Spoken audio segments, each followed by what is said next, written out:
Dear students, welcome to the Information Technology series, a textbook of class 10th by S.Vinesh and company.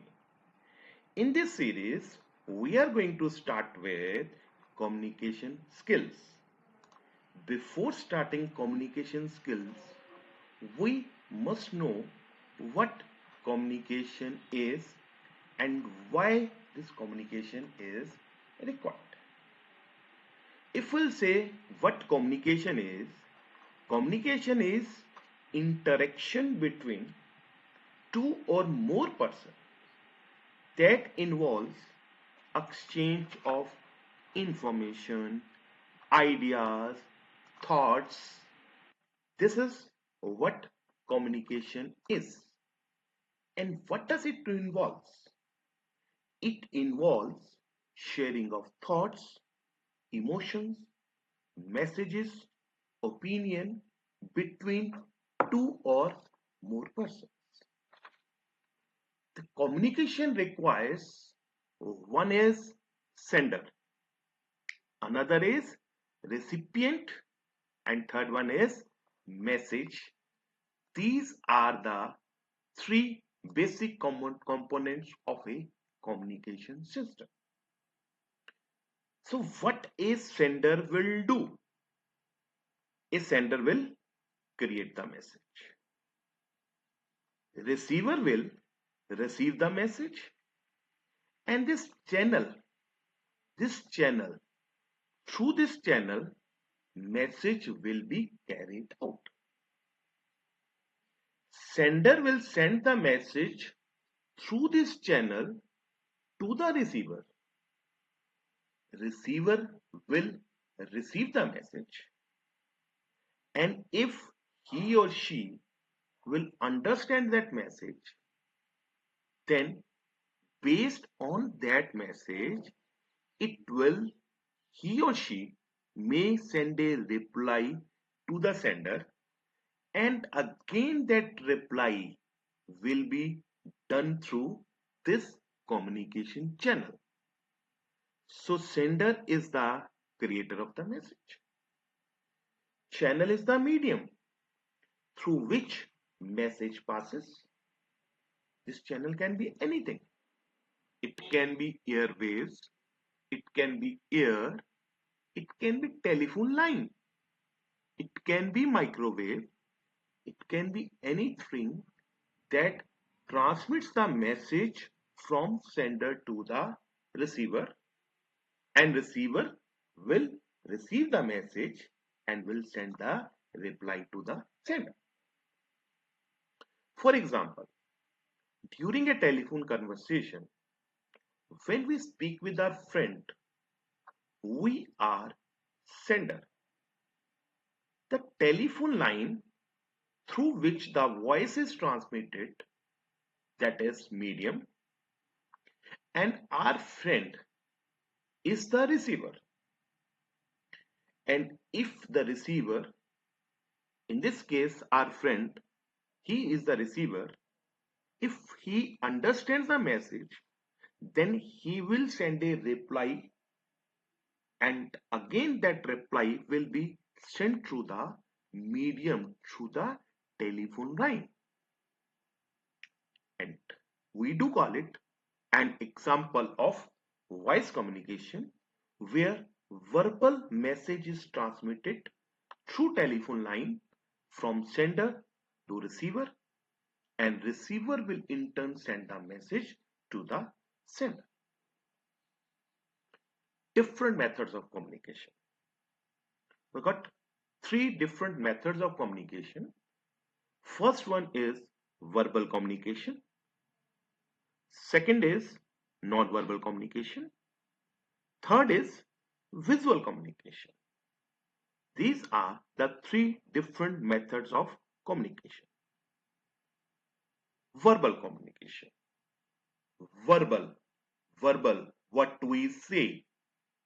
Verbal communication is defined as communication to express our views, information, idea in the form of sound and words.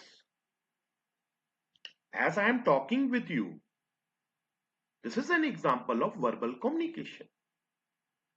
I am using words and you are going to understand my words. Two people, three people, four people speaking with one another through mouth, through words. That is an example of verbal communication. And this communication can be in any language. It can be Hindi, it can be English, it can be Punjabi, it can be Sanskrit, it can be any verbal language depending upon sender and the receiver. The spoken part usually involves face-to-face communication, and when people ponder the word communication, they also think about act. And if we'll say different kind of verbal communication, it is of four types. One is interpersonal communication, intrapersonal communication, oral communication, and public communication. Interpersonal, intrapersonal. These are the two different kind of communication and total verbal communication that is divided into four types. And again, this verbal communication is divided into oral and the written communication. When we speak with one another, when two or more people are talking on phone or talking physically with one another or whatever medium through which they are talking, they are doing the oral communication. And written communication is when something is being written and that written is sent to the another person, then that becomes a part of written communication. Oral communication. Oral communication, spoken words are used. Again, I am saying these spoken words can be in any language of the world, provided sender and receiver both understand that particular language. And how oral communication is influenced? It is influenced by the pitch, volume, speed, and clarity of speaking. This face-to-face conversations, group discussion among 3, 4, 10, 20, 30, or your class, all the students of your class. That's also example of oral communication. Public speaking, likewise leaders are communicating, sending some kind of message to the public. Your teacher is teaching you a particular subject, that is also a kind of public speaking. Telephone calls are also example of oral communication. So these are the different ways by which oral communication can be done. Other one is your written communication. One of the most common form of communication is written communication. This may involve writing on the paper, writing on some other medium, sending emails, sending scanned letters.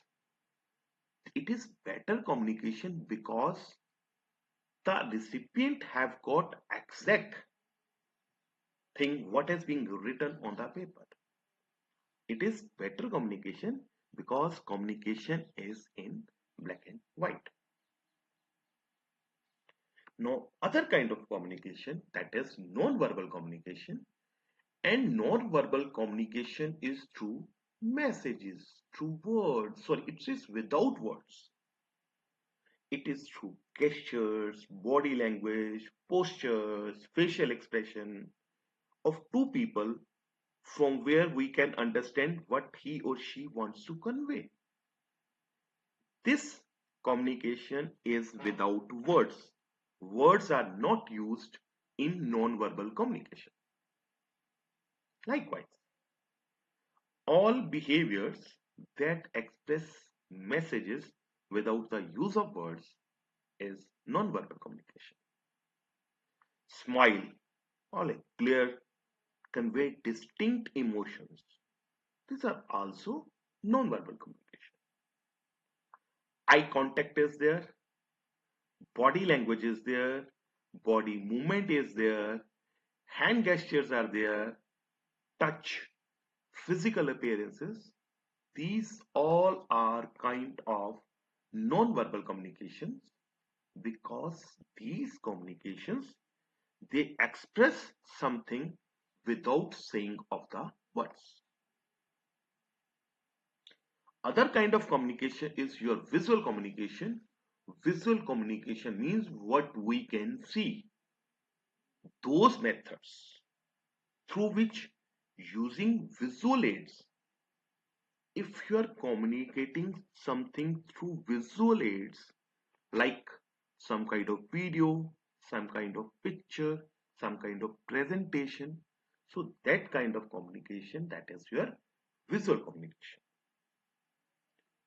It is visual display of information like topography, photography, signs, symbols, designs, videos, etc.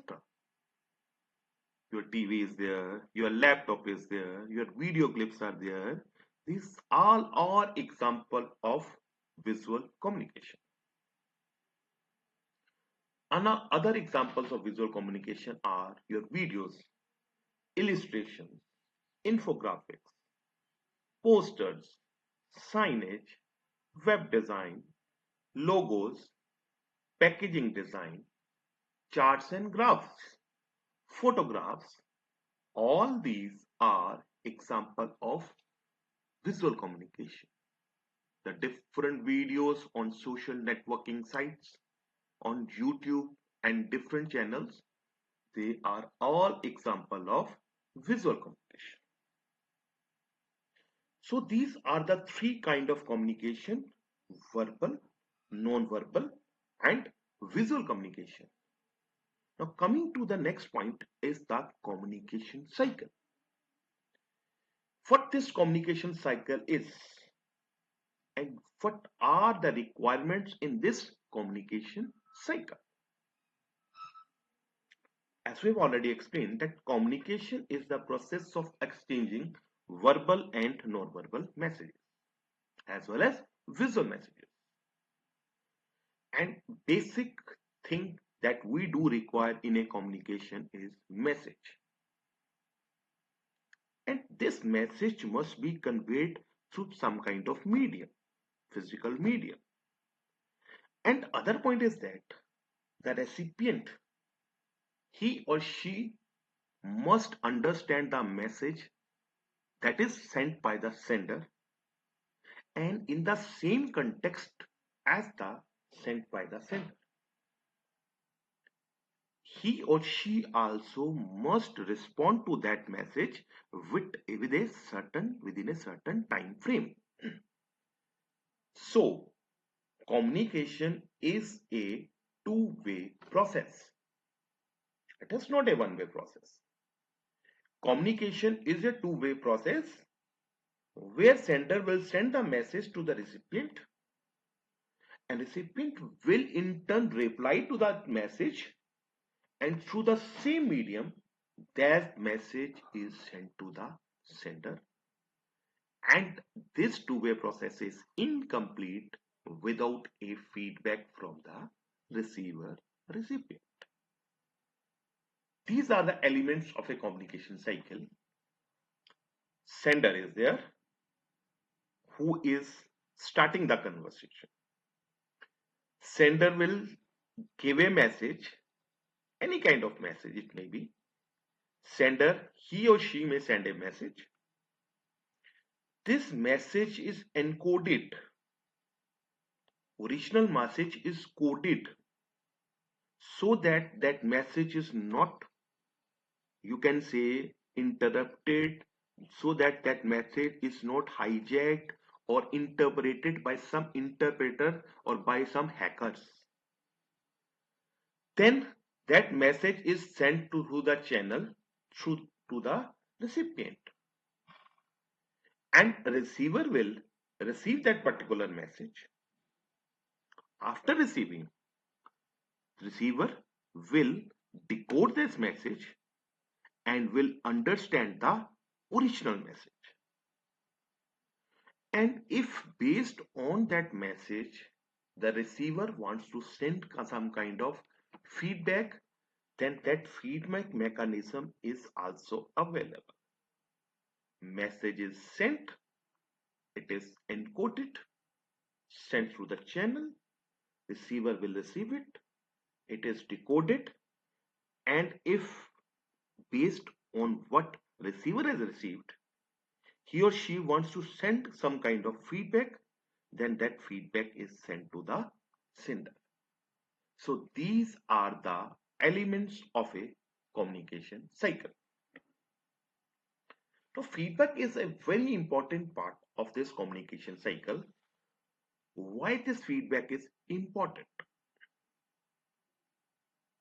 When the receiver of the communication sends a response or reply to the message, it is called feedback. Reply by the receiver is called feedback, and it also indicates that message has been sent successfully. There are different kind of feedbacks, formal and informal feedback. Formal feedback is a planned process of giving feedback. These are systematic measures that will tell how and well the performance of the person is throughout the year. Formal feedback will tell the person formally what was his or her performance throughout the year. And informal feedback is spontaneous feedback that can be easily done in nowadays in the day-to-day activities. And it also measures the performance and progress. This is an informal method. This is not a formal method. Specific feedback and non-specific feedback. Specific feedback provides detailed feedback on what the employee did throughout the year. In an organization, the boss, the manager will tell to the employee how he or she has performed through that year. That kind of feedback that is being called as specific feedback.